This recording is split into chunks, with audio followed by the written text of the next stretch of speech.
Atenção, amantes do drama e da alta sociedade. O que você faria se o homem que você ama, o pai do seu filho, não fosse quem você pensava? Helena Mendes acreditava que vivia um conto de fadas. Uma cobertura na rua Gabriel Monteiro da Silva, Jardins, um guarda-roupa de alta costura e o coração cheio de amor pelo seu carismático marido, Juliano Matos, herdeiro de um império bilionário. Mas uma única foto acidental, postada a um oceano de distância, estava prestes a despedaçar esse sonho. A verdade não era apenas uma infidelidade, era uma traição tão profunda e audaciosa que desencadearia uma guerra total entre dinastias. Porque Juliano não estava em sua viagem de negócios, ele estava em uma praia ensolarada, casando-se secretamente com outra mulher. Antes de mergulhar neste escândalo de bigamia e traição, deixe seu like no vídeo e toque no botão de se inscrever. Conte-me nos comentários. Qual é a pior mentira que alguém já te contou? O retrato da mentira perfeita. O silêncio na cobertura da Rua Gabriel era uma entidade viva. Não era um silêncio vazio, era uma quietude pesada, luxuosa, pontuada apenas pelo murmúrio abafado do tráfego de São Paulo, andares abaixo. Helena Mendes, grávida de 6 meses e envolta em um conjunto de cachemire creme, delineava a borda de sua xícara de chá de camomila. Seu reflexo a encarava da superfície polida da mesa de centro de mármore preto. Uma mulher que tinha tudo. Ou assim o mundo acreditava. Seu marido, Juliano Matos, era o herdeiro magnético, perspicaz e espirituoso do conglomerado Matos Global. Um titã no mundo da logística e do capital privado. O casamento deles, há 2 anos, havia sido o evento social da temporada, uma fusão da respeitabilidade do dinheiro antigo, de sua família, com a surpreendente nova riqueza da dele. Helena, uma ex-curadora de arte com um bom olho e uma graça tranquila, era considerada a parceira perfeita para o dinâmico Juliano. Ela alisou o tecido sobre o inchaço firme e suave de sua barriga. Seu filho, o próximo herdeiro da dinastia Matos. Juliano, naquele exato momento, supostamente estava do outro lado do mundo, em Salvador. Ele iria fechar um acordo histórico no qual estava trabalhando há meses. É o empurrão final, ele havia dito. Suas mãos emolduravam o rosto dela, seus olhos azuis safira sinceros. 2 semanas no máximo, minha Helena. Voltarei antes que você perceba, e este acordo garantirá nosso futuro, o futuro do nosso filho. Ela mesma havia feito as malas dele, os ternos, Ricardo Almeida sob medida, as camisas engomadas de seu alfaiate na rua Haddock Lobo, a caixa de Kit Kats japoneses ridiculamente caros que ele tanto gostava. Ele se despediu com um beijo ao amanhecer, seus lábios demorando, uma mão estendida protetoramente sobre o filho. Era o retrato perfeito de um marido amoroso indo conquistar o mundo por sua família. Durante a primeira semana, tudo foi normal. As ligações dele eram breves, prejudicadas pelo fuso horário, se ele estivesse simulando estar na Ásia. Ele parecia cansado, mas eufórico. Descreveu reuniões noturnas com o Conselho de Logística do Porto de Santos, à vista do mar de sua suíte de hotel. O sabor do acarajé, ele alegou, estava estragando todos os outros acarajés para ele. Tudo era tão vívido, tão crível. A primeira rachadura na fachada foi quase imperceptível, uma pequena fratura. Era uma terça-feira à noite. Helena estava jantando tranquilamente com sua melhor amiga, Clara, uma jornalista de língua afiada que nunca havia sido completamente encantada por Juliano. — Ele te ligou hoje? — perguntou Clara, pegando delicadamente um camarão de sua salada. — Esta manhã, no horário dele, respondeu Helena. Ele parecia exausto. Disse que estavam em negociações a portas fechadas. murmurou Clara, sua concentração intensa demais em seu prato. Que curioso. Eu estava falando com uma fonte da Exame hoje, fazendo uma matéria sobre fusões internacionais. Ela mencionou o acordo Matos Santos. Um nó de ansiedade apertou o estômago de Helena. Ela disse que o acordo foi assinado e fechado na sexta-feira passada. Disse que Juliano Matos fez um movimento de mestre e foi o rei de Salvador. O CEO de Santos deu uma festa enorme para ele no Hotel Fasano. Mas isso foi há 4 dias. Clara finalmente levantou o olhar, seus olhos buscando os de Helena. Por que ele ainda estaria em negociações a portas fechadas? Helena forçou uma risada, um som frágil na opulenta sala de jantar. Ah, você conhece o Juliano. Ele é um perfeccionista. Provavelmente está polindo as letras miúdas. Você sabe como ele é, sempre revisando tudo 3 vezes. Clara não parecia convencida. Claro, o perfeccionista. A conversa continuou, mas a semente da dúvida estava plantada. Naquela noite, Helena não conseguiu dormir. Ela repetiu a última conversa dele. Ele dissera que estava indo para outra reunião, mas a voz dele, não havia um eco? E sob seu tom cansado, uma estranha leveza, quase alegria. E ela não tinha ouvido o som fraco de gaivotas no coração de Salvador? Ela se repreendeu com raiva. Estava grávida e hormonal. Clara, com seu cinismo de repórter, simplesmente havia entrado em sua cabeça. Juliano a amava. Ele estava construindo o futuro deles. No dia seguinte, um mensageiro entregou uma pequena e elegante caixa da Tiffany & Co. Dentro, aninhada em veludo preto, havia uma pulseira T-Collection em ouro rosa, com incrustações de diamantes. O cartão, com a familiar letra confiante de Juliano, dizia: Para minha linda esposa. Conto os segundos até estar em casa. Todo meu amor, Jay. O gesto deveria tê-la tranquilizado. Era tão tipicamente Juliano, grandioso, caro e atencioso.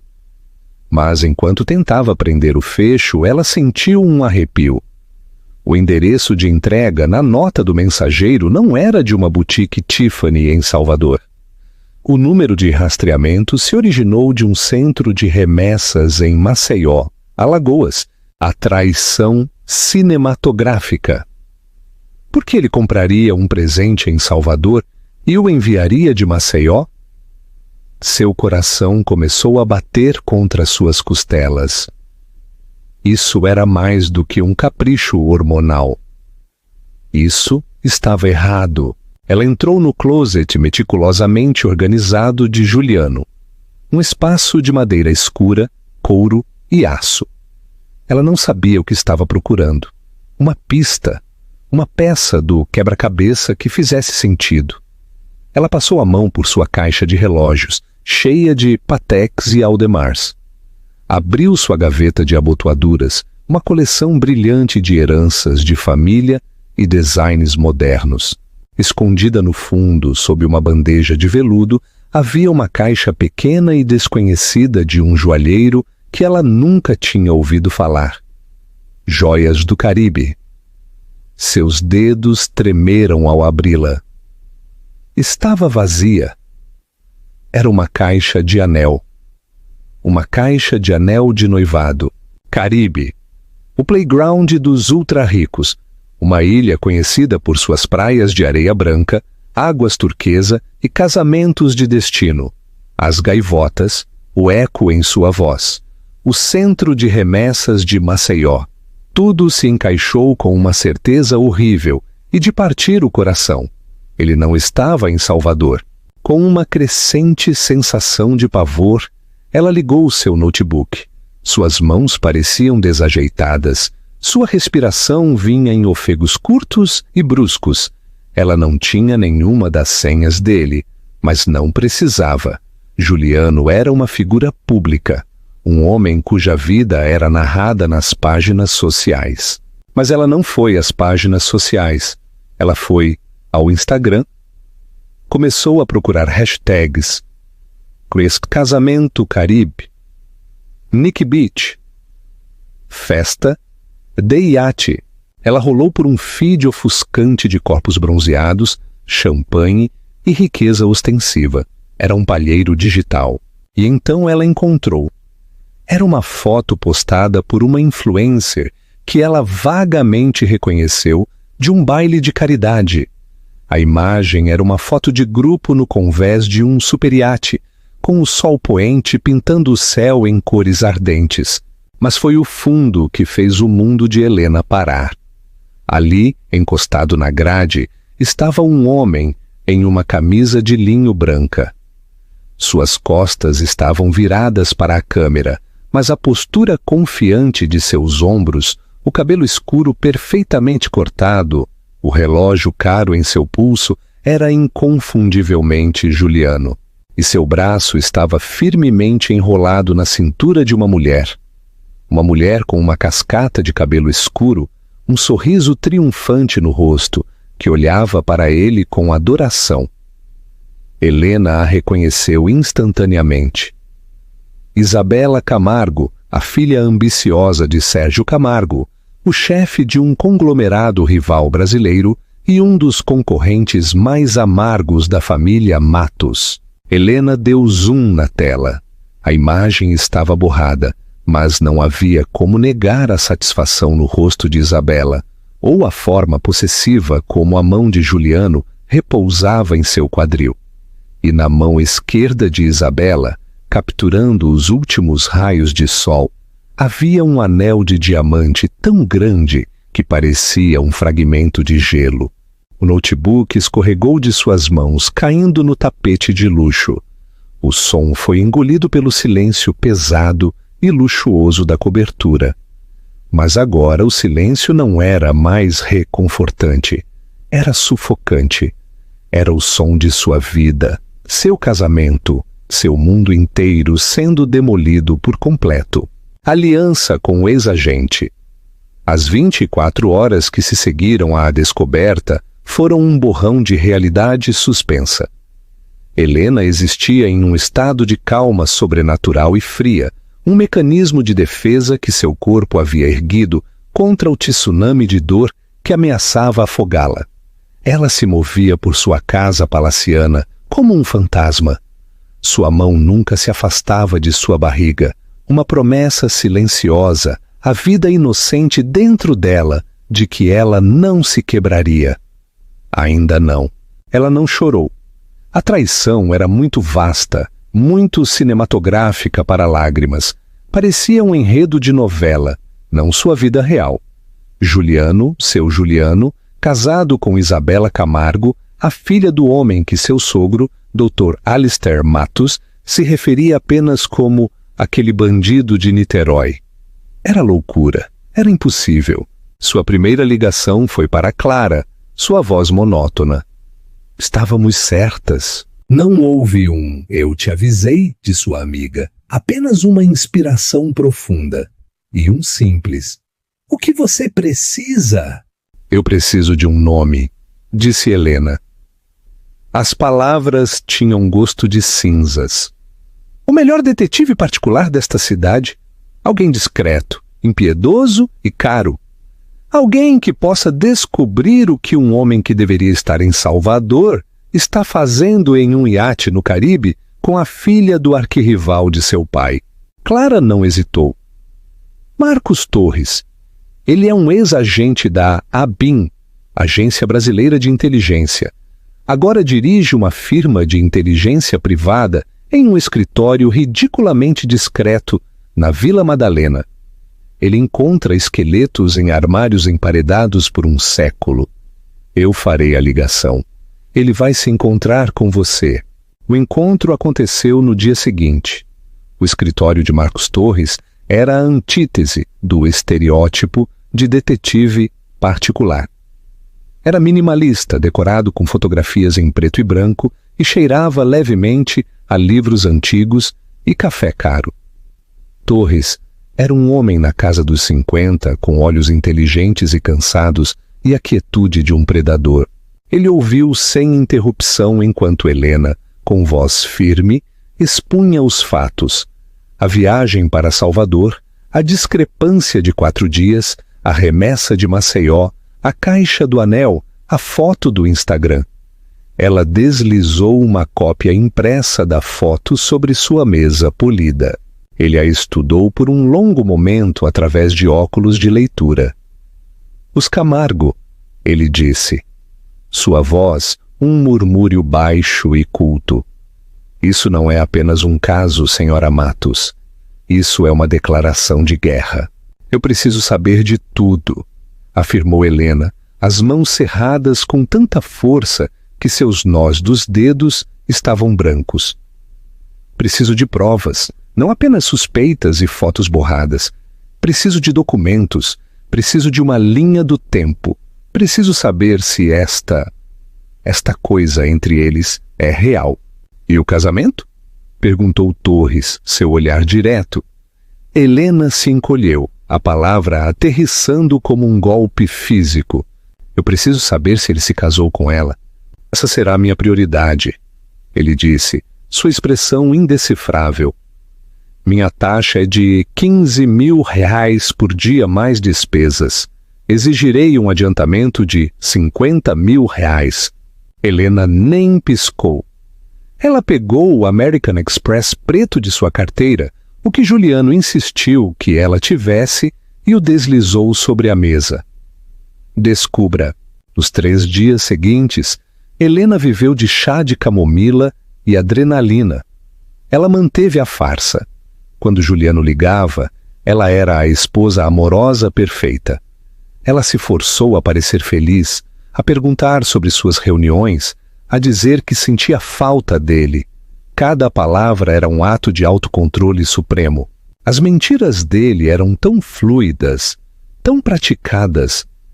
Ele falava sobre planilhas e projeções, enquanto o som das ondas quebrando ecoava ao fundo. Ele alegou que o eco era do lobby cavernoso do hotel. Ele era um mentiroso magistral. O conhecimento era um fragmento de gelo em seu coração. No 4º dia, o assistente de Torres ligou. O senhor Torres tem o relatório preliminar pronto. Ele pode se encontrar com a senhora quando for conveniente.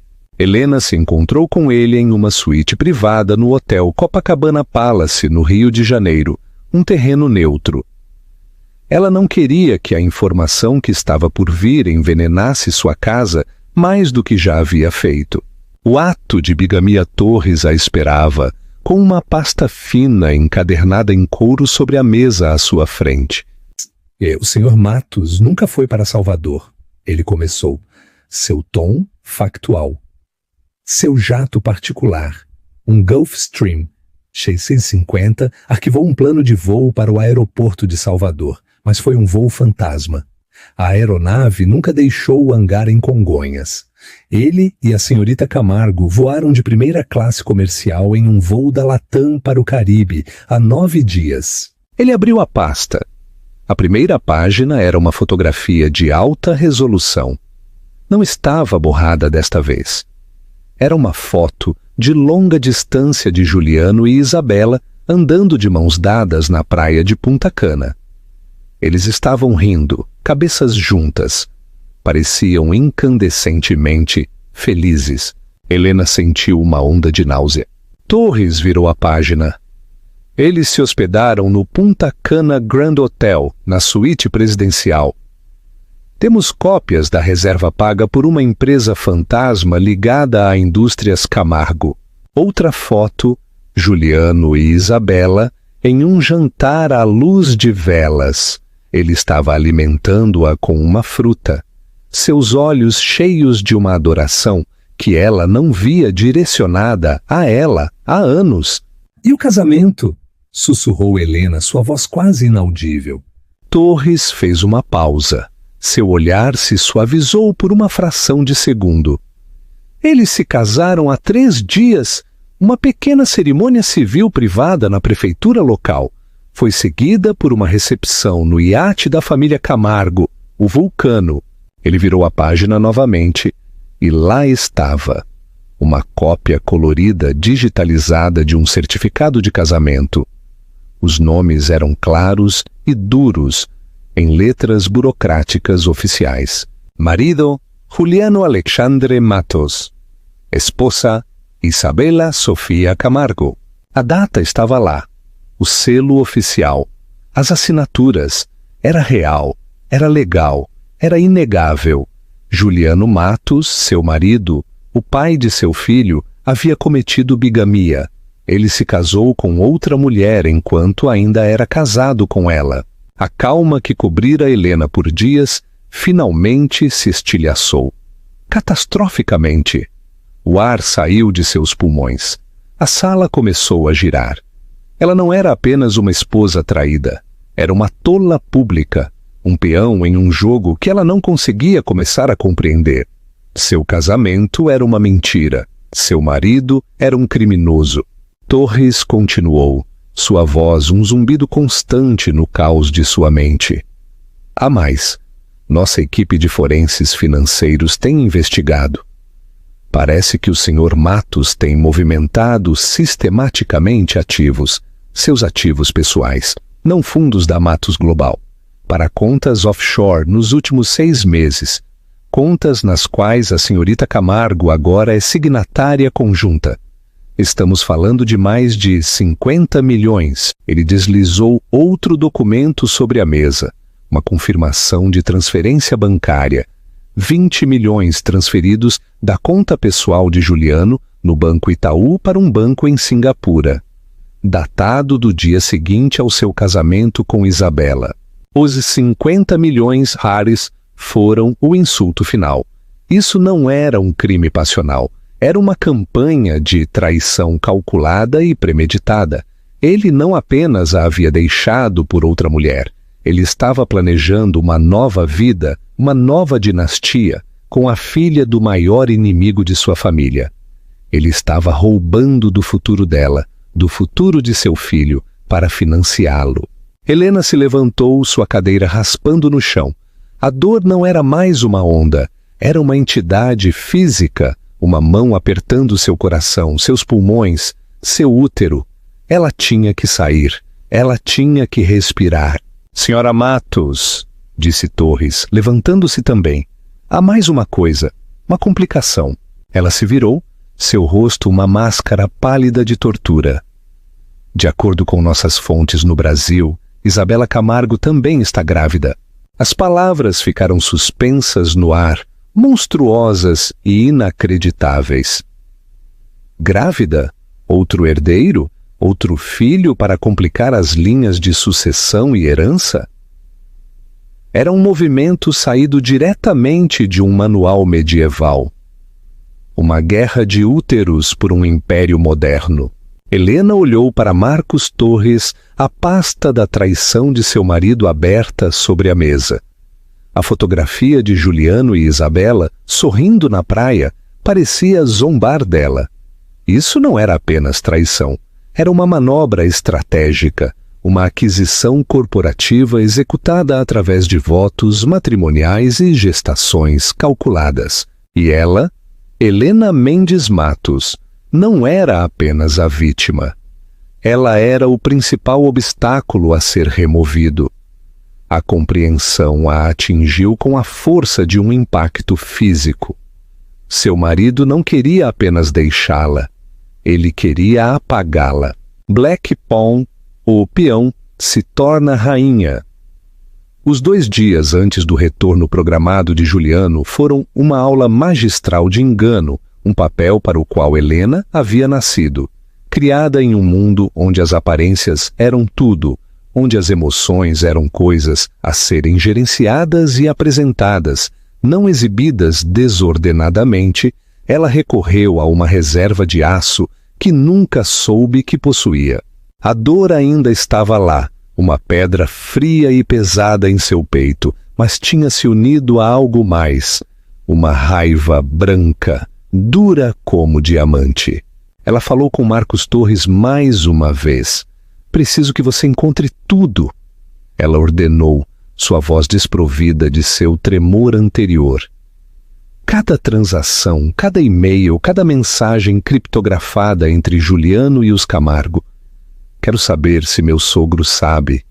Quero saber o que este casamento dá a Juliano que ele ainda não tinha. Isto não é sobre amor, é sobre poder. Quero saber como ele planeja vencer. Torres, sempre profissional, simplesmente respondeu: já estou nisso. Helena se preparou para o retorno de Juliano como se estivesse se preparando para a batalha. Ela mandou limpar a cobertura profundamente, encheu-a com suas orquídeas brancas favoritas, organizou uma consulta com seu obstetra para a semana seguinte, deixando o cartão de agendamento na mesa do hall, onde ele veria. Deixou seu suéter de cachemir favorito e calças confortáveis em seu quarto. Ela estava preparando um cenário, criando um quadro da vida perfeita que ele havia escolhido detonar. Cada detalhe amoroso era uma peça de munição psicológica, cuidadosamente colocada. Na noite em que ele deveria chegar, ela se vestiu com cuidado. Não com as roupas de maternidade confortáveis que preferia, mas com um impressionante vestido de seda, azul profundo, que se ajustava às suas curvas e destacava o inchaço de sua gravidez. Ela usava os brincos de diamante que ele havia lhe dado no primeiro aniversário. Ela não era a esposa chorosa e histérica. Ela era a imagem da maternidade serena e expectante. Ela era a encarnação de tudo o que ele estava jogando fora. Ela ouviu a chave dele na porta exatamente às 7 da noite. Seu coração, que ela pensava ter se transformado em pedra, deu um sobressalto doloroso e traiçoeiro. Minha Helena, estou em casa! A voz dele ecoou no foyer, cheia de uma alegria artificial que arrepiou sua pele.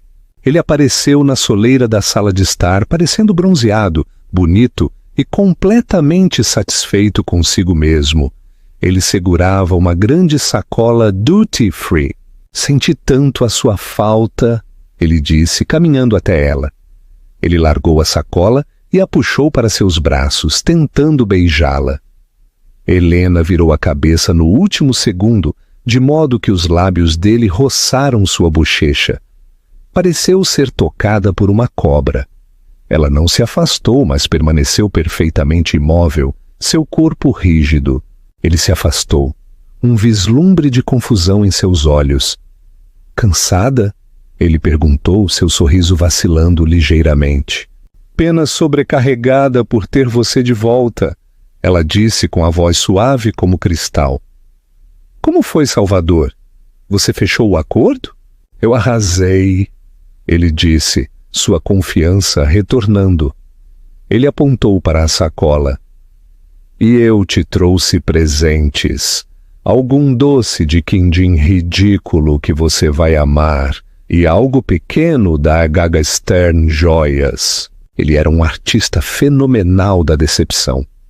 Ele se dirigiu ao bar para servir um uísque, de costas para ela. Deus, é tão bom estar em casa. 2 semanas de salas de conferência mofadas e reverências obsequiosas. Eu preciso de uma cama de verdade. Minha cama com minha esposa. Este era o momento que ela havia ensaiado em sua mente 1000 vezes. Que engraçado, ela disse, sua voz calma e conversacional. Juliano parou a garrafa na mão. O que é engraçado? Eu teria pensado que as camas no Punta Cana Grand Hotel eram perfeitamente confortáveis. Ela continuou, os olhos fixos nas costas dele. E imagino que o clima no Caribe seja um pouco melhor do que em Salvador nesta época do ano. Ele congelou. O clink da garrafa contra o copo foi o único som. Ele não se virou por um longo e esticado segundo. Quando ele finalmente o fez, seu rosto era uma máscara de confusão controlada. Mas ela podia ver o pânico em seus olhos. Um animal encurralado procurando uma rota de fuga. Caribe? Helena, do que você está falando? Eu estava em Salvador, você sabe disso. Ela lhe deu um pequeno sorriso de pena. Por favor, Juliano, não. Não insulte minha inteligência. Além de tudo o mais, é vulgar. Ela caminhou até a mesa de centro de mármore, seus movimentos fluidos e deliberados. Pegou uma única folha de papel de onde a havia colocado, aninhada ao lado de uma cópia da revista Casa Vogue. Ela a ofereceu a ele. Era um certificado de casamento. Ele olhou para ele. Seu bronzeado pareceu empalidecer sob a iluminação suave da sala. O sangue escoou de seu rosto, deixando sua pele com uma cor cerosa e amarelada. Ele olhou do papel para o rosto dela e depois de volta. A fachada charmosa e confiante desmoronou, revelando algo feio e desesperado por baixo. Onde você conseguiu isso? Ele sussurrou. Isso importa? Retrucou Helena, sua própria voz mais fria do que ela jamais a ouvira. É real? Você, Juliano Alexandre Matos, meu marido, se casou com Isabela Sofia Camargo 3 dias atrás em uma cerimônia civil no Caribe? Ele abriu a boca e depois a fechou. A mentira, a grande mentira abrangente que ele havia construído, era muito grande para ser mantida. Ele olhou para ela, para a curva suave de sua barriga de grávida, para o certificado de casamento em sua mão, e algo dentro dele pareceu quebrar. O desespero em seus olhos foi substituído por um pragmatismo arrepiante. Ele largou o uísque. O ator deixou o palco. O estrategista tomou seu lugar. Sim, ele disse a palavra cortada e desprovida de emoção. Eu fiz. A única palavra, a admissão descarada, foi mais dolorosa do que qualquer mentira. Confirmou tudo, tornou tudo real. Helena sentiu o chão se inclinar sob seus pés, mas ela travou os joelhos, recusando-se a lhe dar a satisfação de seu colapso. Por quê? Ela perguntou. A pergunta, um rasgo cru no tecido do silêncio da sala. Ele passou a mão pelo cabelo. Um gesto de frustração, não de remorso. Helena, é complicado. É negócios. Não é o que você pensa. Não é o que eu penso. Ela soltou uma risada. Um som quebrado e incrédulo. Você voou secretamente para uma ilha tropical com outra mulher enquanto eu, sua esposa grávida, pensava que você estava em uma viagem de negócios. Você se casou com ela. Você cometeu um crime. O que exatamente eu não estou entendendo, Juliano?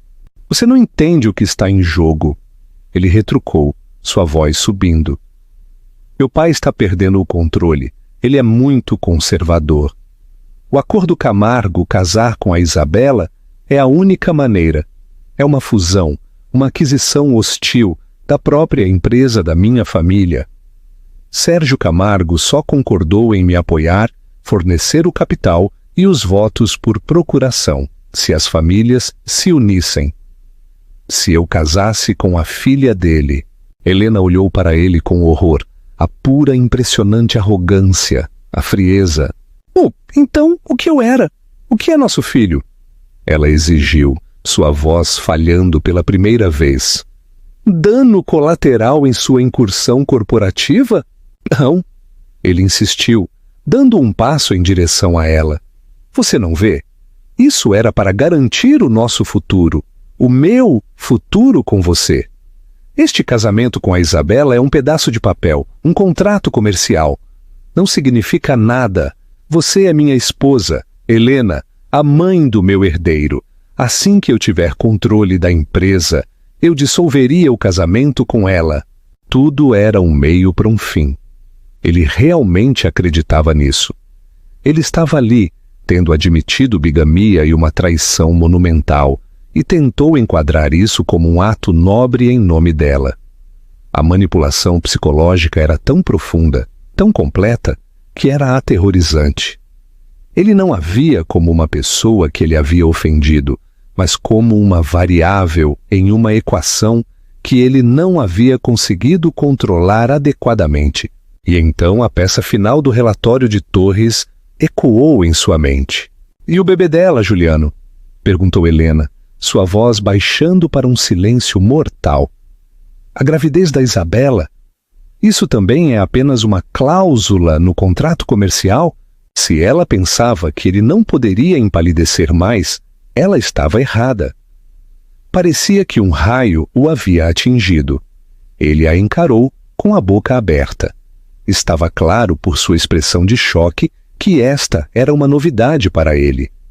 Isabela também o havia enganado. Uma onda de satisfação sombria e cruel inundou Helena. Eram duas víboras em um poço, e ela estava feliz que elas estavam se envenenando. Você está mentindo." Ele gaguejou tentando se recompor. "Eu estou mentindo?" disse Helena, seu lábio se curvando em um escárnio. "Parece que você não é o único em seu novo casamento a fazer movimentos estratégicos, Juliano. Uma guerra de sucessão. Que medieval da parte de vocês dois." Ela lhe deu as costas, caminhando em direção ao quarto. "Helena, espere!" ele implorou, sua voz perdendo a agressividade, substituída agora por um pânico genuíno. "Nós podemos consertar isso. Eu posso consertar isso. Não faça nada drástico." Ela parou na soleira, mas não se virou. "Você está certo em uma coisa, Juliano. Isto é uma guerra, mas você cometeu um erro de cálculo fatal. Você presumiu que eu era um peão em seu jogo. Você está prestes a descobrir que eu sou uma rainha."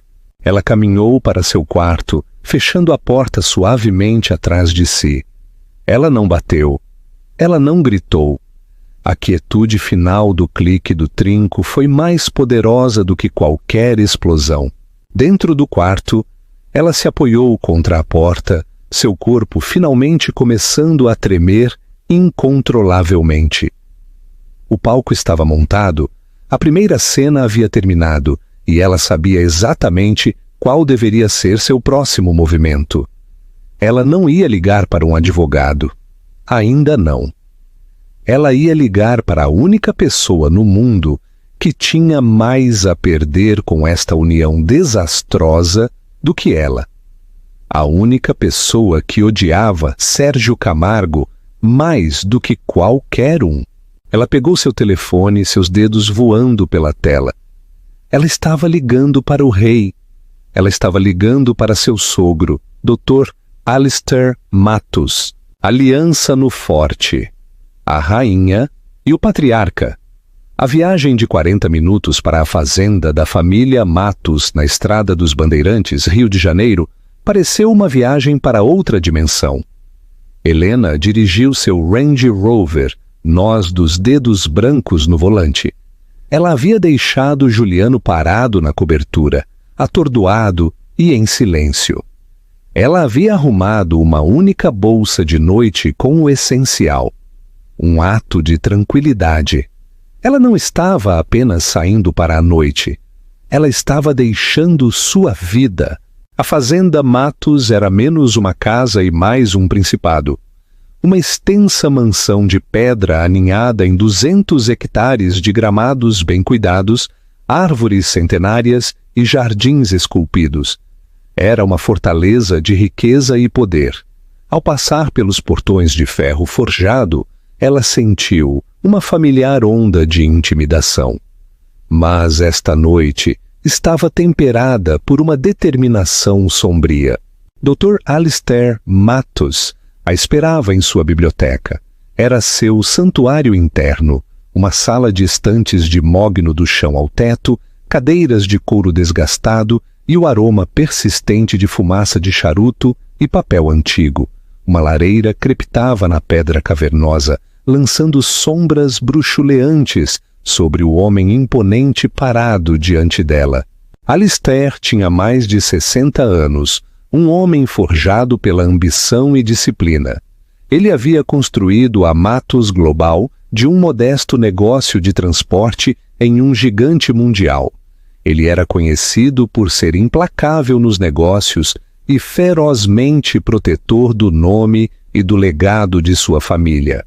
Ele a observou enquanto ela entrava, seus penetrantes olhos cinzentos, sem perder um detalhe. Ele não perguntou por que ela estava vindo. Ele simplesmente dissera: "Esteja aqui em 1 hora." "Helena!" ele disse. Sua voz um rugido grave. Ele gesticulou para uma poltrona de couro em frente à dele. "Whisky?" "Não, obrigada," ela disse, sentando-se na beira do assento, as costas retas como uma tábua. Ele serviu um para si e se sentou, agitando o líquido âmbar em seu copo. Ele não falou, ele simplesmente esperou.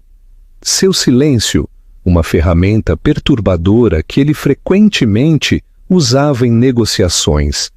Ele estava dando a ela a palavra. Helena respirou fundo. "Juliano não está em Salvador," ela começou, sua voz firme. "Ele passou os últimos 9 dias no Caribe com Isabela Camargo." A expressão de Alistair não mudou, mas um músculo em sua mandíbula se contraiu. Ele sabia. Claro que ele sabia. Ele tinha olhos e ouvidos em toda parte. Ele provavelmente soube antes dela. Ele estava testando-a. Helena encontrou seu olhar diretamente, recusando-se a ser intimidada. E há 3 dias ele se casou com ela. Ela deixou as palavras pairarem no ar. Desta vez, ela viu uma reação. Uma chama escura acendeu-se nas profundezas de seus olhos cinzentos. Não era choque, era fúria. Uma raiva fria e controlada que era muito mais assustadora do que qualquer explosão. Ele cometeu bigamia, ele comprometeu o nome da família com um escândalo público, e ele se ligou à filha de nosso concorrente mais inescrupuloso. Ela continuou, pressionando sua vantagem. Ele alega que garantiu o apoio de Sérgio Camargo para uma aquisição hostil da Matos Global de sua empresa. Alistair tomou um gole lento de seu uísque. Ele colocou o copo na mesa com um baque pesado e deliberado. "O garoto é um tolo," ele disse, as palavras cortando o silêncio como fragmentos de gelo. Um tolo arrogante e sentimental. Ele confunde ambição com estratégia. Ele acredita que uma cobra, como Camargo, pode ser encantada. E ele trouxe esta sujeira para a minha porta. "Para a nossa porta", corrigiu Helena suavemente. "Eu sou a esposa dele, a mãe do filho dele, seu neto." Ela colocou uma mão protetora sobre sua barriga. "E de acordo com minha informação, Isabela Camargo também está grávida." Esta foi a única informação que Alistair claramente não tinha. Ele se recostou como se ela o tivesse atingido fisicamente. O sangue escoou de seu rosto e pela primeira vez Helena viu não um titã corporativo, mas um patriarca envelhecido. Confrontado com a potencial destruição da obra de sua vida, seu legado estava agora ameaçado por uma guerra de herdeiros, uma batalha pública e confusa que arrastaria o nome Matos pela lama por anos. Ele declarou guerra à própria família? Alistair respirou, sua voz um rosnado grave de descrença e fúria. Para quê? Para se sentar na minha cadeira por alguns anos mais cedo? Ele quer tudo, disse Helena. E ele estava disposto a nos sacrificar para conseguir. Ele acredita que pode ter Isabela como sua parceira de negócios e eu como sua esposa dócil, criando o herdeiro legítimo em segundo plano. Ele me disse que o casamento Camargo era apenas um pedaço de papel que ele dissolveria mais tarde. Alistair soltou uma risada curta e sem humor. Idiota, Sérgio Camargo nunca permitiria isso. Esse contrato de casamento estará atado com ferro. Juliano entregou as chaves do nosso reino para eles e se prendeu no processo. Um silêncio tenso caiu entre eles. Eram duas pessoas de mundos diferentes, unidas pela traição de um homem. O inimigo do seu inimigo é seu amigo. O que você quer? Alistair perguntou finalmente, apertando os olhos, avaliando-a. Aqui estava, a negociação. Eu quero ser livre dele, ela disse, sua voz ressoando com convicção. Mas eu não serei descartada. Eu não permitirei que meu filho seja marcado como o produto de um casamento falso, enquanto Juliano e sua nova família constroem um império sobre as ruínas deste. Eu quero proteger o direito de primogenitura do meu filho. Você quer o divórcio? Você quer um acordo? Eu quero mais do que isso, ela retrucou, inclinando-se para a frente. Eu quero lutar. Juliano começou uma guerra e eu não tenho intenção de perder. Ele aproveitou o casamento com Isabela para tomar a sua empresa. Eu quero aproveitar o meu casamento com ele para pará-lo. Alistair a estudou. Um brilho de algo novo em seus olhos.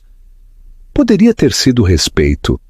Ele era um homem que entendia o poder e estava vendo um novo tipo de poder na mulher à sua frente. Ela não era a curadora quieta e elegante que ele havia aprovado para seu filho. Ela era uma lutadora. Você está disposta a enfrentar a humilhação pública? Ele perguntou. A imprensa será um frenesi alimentar. Eles dissecarão cada aspecto da sua vida. Eles me retratarão como a esposa traída, a mãe grávida e devota, cujo marido a traiu da maneira mais hedionda possível, disse Helena, sua voz dura como aço. Em uma guerra de relações públicas, eu sou um ativo. O senhor e eu sabemos que o Conselho da Matos Global é leal ao senhor. Eles são da velha guarda. Eles valorizam a estabilidade e a tradição. O que o senhor acha que eles farão quando souberem que o suposto herdeiro é um bigamista que se aliou aos Camargo e planeja derrubar o próprio pai? Ela havia colocado suas cartas na mesa. Ela estava oferecendo uma aliança, sua posição moral, em troca de seu poder e recursos. Dr. Alistair Matos entrelaçou os dedos. Um sorriso predatório lento se espalhou por seu rosto.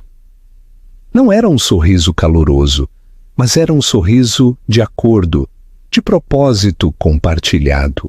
Juliano entendeu fundamentalmente mal a natureza desta família, disse Alistair, sua voz baixa e perigosa. Ele pensa que nosso legado é sobre dinheiro? Não é. É sobre sangue, e ele traiu o dele. Ele se levantou e caminhou até sua enorme mesa de mogno. Ele apertou um botão em seu interfone. Coloque Arturo Salas na linha, ele ordenou. Ele então olhou para Helena. Meu chefe de segurança, não o que Juliano conhece.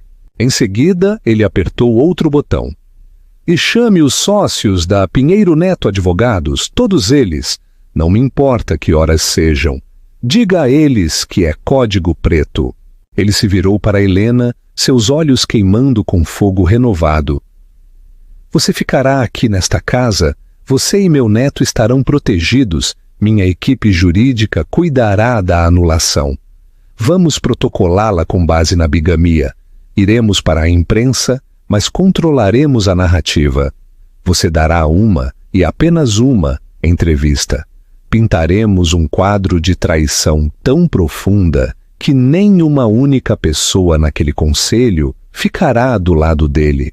Ele era um tubarão que havia cheirado sangue, o sangue de seu filho, o sangue dele. Ele queria uma guerra. Muito bem, rosnou o Dr. Alistair Matos, servindo a Helena um copo de água e um segundo uísque muito maior para si mesmo. Você a terá.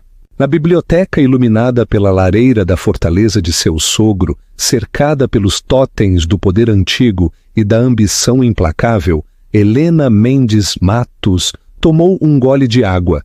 Ela não era mais apenas uma vítima. Ela era uma combatente, e acabara de conquistar o aliado mais poderoso e perigoso que jamais poderia ter imaginado. A Guerra dos Matos havia começado. O desmantelamento público. A história explodiu em uma quarta-feira de manhã. Não como um vazamento suculento, mas como uma explosão cuidadosamente orquestrada.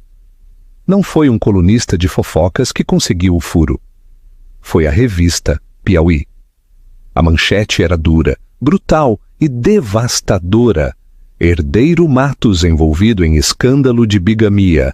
Alega-se casamento com filha de rival em conspiração de aquisição hostil. A matéria, meticulosamente cifrada por pessoas próximas à família Matos, expôs todo o sórdido caso. Detalhava a suposta viagem de negócios de Juliano, o casamento secreto no Caribe com Isabela Camargo, e enquadrava isso no contexto de uma audaciosa tentativa parricida de tomar a Matos Global. A matéria foi acompanhada por uma única foto de Helena, tirada por um renomado fotógrafo de retratos. Ela não estava chorando. Ela foi retratada em luz suave, parecendo serena e resoluta, suas mãos aninhando sua barriga de grávida. Ela era a máter dolorosa, ofendida, mas inabalável. A reação foi instantânea e catastrófica para Juliano. As centrais telefônicas da Matos Global foram inundadas. As ações da empresa caíram 12% na primeira hora de negociação. O Conselho de Administração, uma coleção de veteranos grisalhos da indústria leais a Alistair, foi sitiado por ligações. Da jaula dourada da Fazenda dos Bandeirantes, Helena observou o caos. Alistair havia montado uma sala de guerra, transformando uma ala da mansão em um centro de comando com advogados, experts em relações públicas e contadores forenses. Helena não era uma espectadora, ela era uma jogadora-chave. Ela revisou cada comunicado de imprensa, cada petição legal. A curadora de arte tranquila havia desaparecido, substituída por uma mulher com uma concentração assustadora. Juliano e os Camargo foram pegos completamente desprevenidos. Eles esperavam um divórcio silencioso e confuso, não um ataque corporativo e de relações públicas em grande escala. A resposta deles foi desajeitada e de pânico. Eles lançaram um comunicado negando a acusação de bigamia, chamando-a de uma invenção desesperada, de uma esposa desprezada e de um pai obsoleto. Alegaram que o casamento de Juliano com Helena já estava irremediavelmente rompido e que os procedimentos de divórcio já estavam em andamento. Era uma mentira, e a equipe de Alistair provou isso imediatamente, fornecendo à imprensa fotos datadas de Juliano e Helena parecendo felizes em um evento de caridade apenas 2 semanas antes. Eles produziram a pulseira Tiffany, um presente de seu amado marido, enviado de Maceió durante sua viagem a Salvador. Cada mentira que Juliano disse foi desmantelada de forma imediata e sistemática, com fatos frios e duros, e a batalha ficou pessoal e feia. A máquina de relações públicas dos Camargo, financiada pelos bilhões de Sérgio, iniciou uma campanha de difamação contra Helena. Fontes anônimas começaram a sussurrar aos repórteres de tabloides que ela era emocionalmente instável, que sua gravidez a havia deixado delirante, que ela era a infiel. Eles tentaram pintá-la como uma caçadora de fortunas furiosa, porque seu bilhete para a fortuna Matos estava sendo ameaçado. Mas a narrativa que Alistair e Helena haviam elaborado com tanto cuidado era muito poderosa. A imagem da esposa grávida e traída era um arquétipo de vitimização que até o leitor de tabloide mais cínico não podia descartar completamente. Seu silêncio se tornou sua maior arma. Ela não deu mais entrevistas, permanecendo reclusa na Fazenda Matos, a imagem do sofrimento digno. Enquanto isso, nos bastidores, a batalha legal era um turbilhão. Os advogados de Alistair solicitaram a anulação do casamento de Helena com Juliano por motivos de fraude e bigamia. Simultaneamente, eles entraram com uma moção no Tribunal de Família para estabelecer a paternidade do filho não nascido de Helena e para garantir seus direitos como o herdeiro principal sob o fideicomisso familiar Matos. Este foi o golpe de mestre de Alistair. O fideicomisso familiar Matos, um documento impenetrável redigido por 3 gerações de advogados, continha uma cláusula crítica. Uma participação controladora na Matos Global passaria não para Juliano diretamente, mas para seu primeiro herdeiro varão legítimo e legalmente reconhecido. De repente, as 2 gestações estavam no centro de uma guerra de bilhões de reais. O filho de Helena, concebido dentro de um casamento legal e reconhecido, era o favorito claro. Mas os advogados dos Camargo eram formidáveis. Eles argumentaram que o casamento de Juliano com Helena era uma farsa e que seu casamento com Isabela era o de verdadeira intenção. Eles se prepararam para contestar a legitimidade do casamento de Helena nos tribunais, criando um pântano legal que poderia levar anos para ser resolvido. Juliano estava preso. Ele estava escondido com Isabela na opulenta casa da família Camargo, no Leblon, um prisioneiro em sua nova vida. Ele tentou ligar para Helena, mas ela se recusou a atender suas chamadas. Ele enviou mensagens de texto desesperadas e suplicantes que ela encaminhou para seus advogados. Ele estava sendo manipulado por todos os lados. Ele havia se aliado a Sérgio Camargo por um desejo de controle, apenas para se encontrar completamente sob o polegar do homem mais velho. Seus ativos estavam congelados. Seu nome era Lama, e ele rapidamente descobriu que sua nova esposa, Isabela, era tão implacável quanto o pai. O deles não era um casamento de amor, era uma fusão de ambição, e já mostrava sinais de estresse. Uma noite, Marcos Torres chegou à fazenda com uma nova pasta.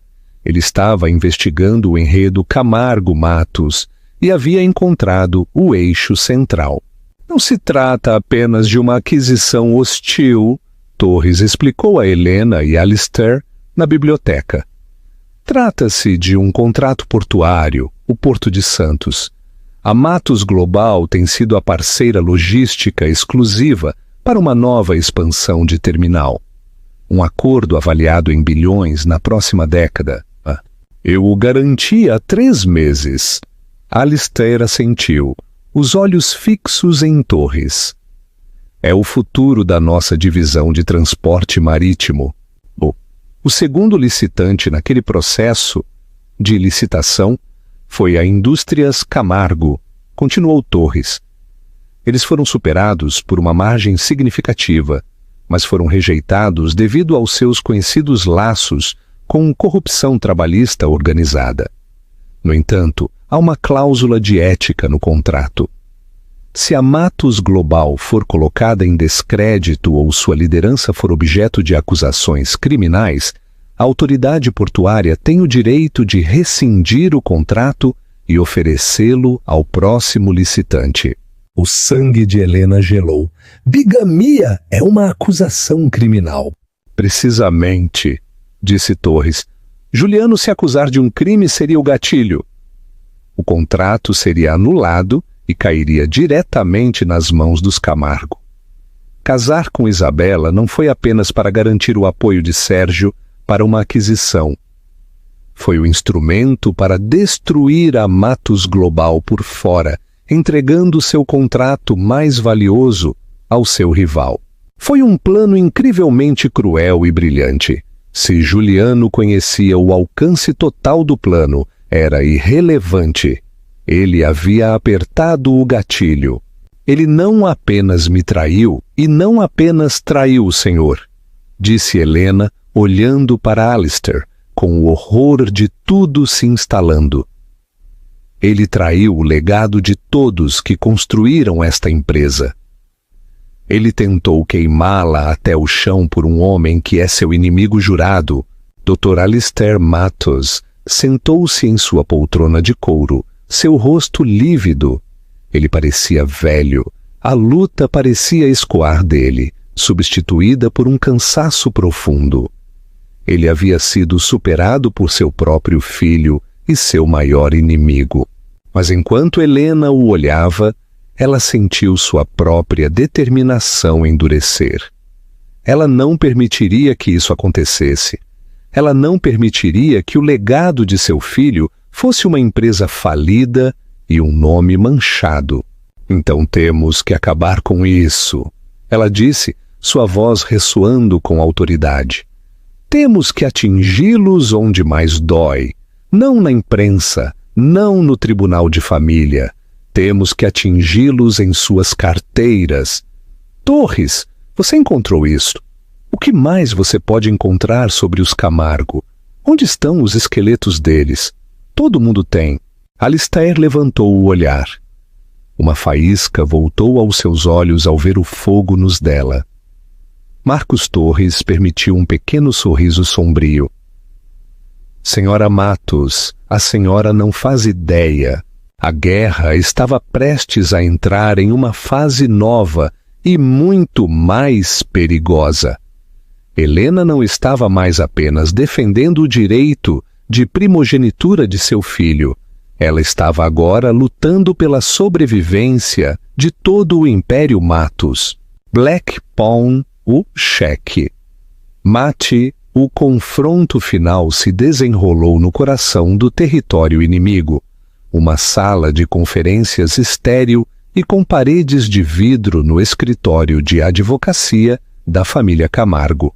Era para ser uma rendição.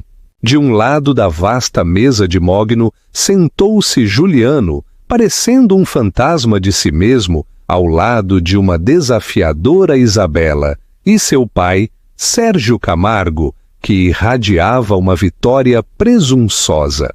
Mas sejamos diretos.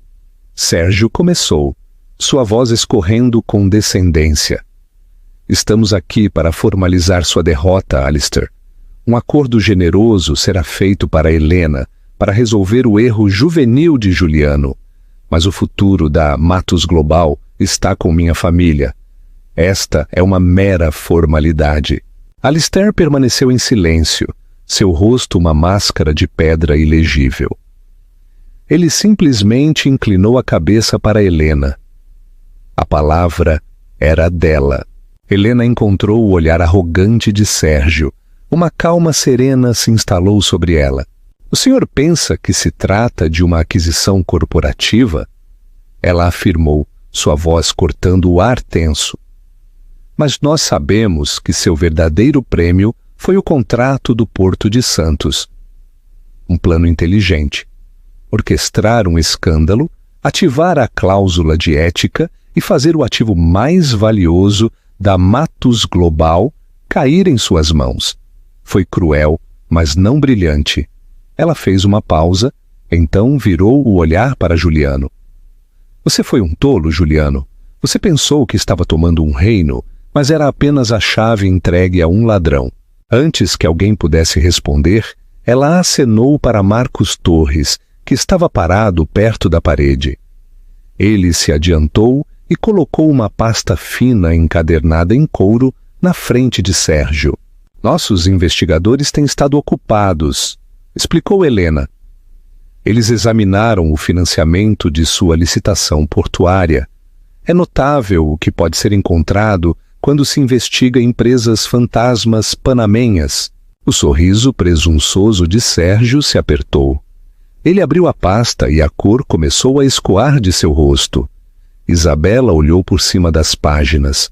Seus olhos se arregalaram de horror. Os documentos mostravam um rastro claro de lavagem de dinheiro, canalizando fundos de um oligarca russo sancionado através de um labirinto de contas para apoiar a licitação Camargo. Essa informação, continuou Helena, sua voz tão afiada e fria quanto gelo, já está nas mãos do Ministério da Justiça, da Receita Federal e da CVM, Comissão de Valores Mobiliários. Isto não é apenas perder um contrato, Sérgio. Isto é prisão federal e a apreensão completa de seus ativos. Você está mentindo? Rosnou Sérgio, mas sua voz tremia. Estou mentindo. Helena gesticulou para uma grande tela na parede. Torres apertou um botão e uma transmissão de notícias financeiras, ao vivo, preencheu a tela. A manchete na parte inferior era crua. Indústrias Camargo, sob investigação federal por violações de sanções. A guerra havia terminado. O checkmate era absoluto. Naquele único momento, o Império Camargo desmoronou. Helena finalmente dirigiu toda a sua atenção ao marido. Seu casamento com a senhorita Camargo é nulo, Juliano, pois foi fundado em uma conspiração criminosa. O promotor lhe ofereceu um acordo: testemunhar contra os Camargo e você receberá clemência pela acusação de bigamia. Ela olhou para a casca do homem que um dia amou. Sugiro que aceite. É tudo o que lhe resta. Sem mais um olhar para a ruína que ela havia causado, Helena se levantou. Sua dignidade, seu escudo. Minha anulação será finalizada esta semana. Meu filho é e sempre será o único herdeiro legítimo do fideicomisso Matos. Ela caminhou até a porta, parando para proferir uma última frase. Você veio atrás do futuro da minha família. Você não tem mais nenhum. O legado do filho. Nos meses que se seguiram, o mundo se estabeleceu em um novo alinhamento. Juliano, destituído de seu nome e herança, tornou-se um pária desgraçado. Seu testemunho enterrou Sérgio Camargo e sua empresa em uma montanha de problemas legais que durariam a vida toda. Helena, no entanto, floresceu. Ela se mudou das jaulas douradas de seu passado para uma casa ensolarada no bairro dos Jardins, um lar que ela comprou e decorou sozinha. Lá, ela deu à luz seu filho, Alexandre Mendes. Ela havia se despojado do sobrenome Matos, dando ao filho o seu próprio. Dr. Alistair Matos, humilhado e grato, tornou-se um visitante regular. Ele era um avô carinhoso, segurando o pequeno menino que representava o futuro de seu legado, um legado que Helena havia salvo. O relacionamento deles não era caloroso, mas foi forjado no fogo do combate compartilhado, unido por um profundo respeito mútuo. Helena foi traída e quase destruída, mas das cinzas de sua antiga vida, ela se levantou não como uma vítima, mas como uma rainha. Ela era uma mãe, uma sobrevivente e o poder silencioso por trás de um império com o futuro de seu filho assegurado e seu próprio destino firmemente em suas mãos. A história de Helena é uma jornada de traição de partir o coração, mas também é um poderoso testemunho da força de uma mulher. Ela começou como vítima de uma mentira monstruosa, um peão no jogo de um bilionário. Mas ela se recusou a ser uma fatalidade. Ela transformou sua dor em poder, sua mágoa em estratégia, e lutou não apenas por si mesma, mas por seu filho e seu futuro. Ela provou que o maior poder não é a riqueza herdada ou um nome famoso. É a vontade inabalável de uma pessoa que se recusa a ser apagada. O que você acha? A aliança de Helena com seu poderoso sogro foi um mal necessário? E o que você acha que deveria ter acontecido com Juliano? Deixe-me saber seus pensamentos nos comentários. Se você foi cativado por esta história de drama, traição e triunfo final, dê um joinha neste vídeo, compartilhe com alguém que ama um drama da vida real e certifique-se de tocar no botão de se inscrever e ativar as notificações.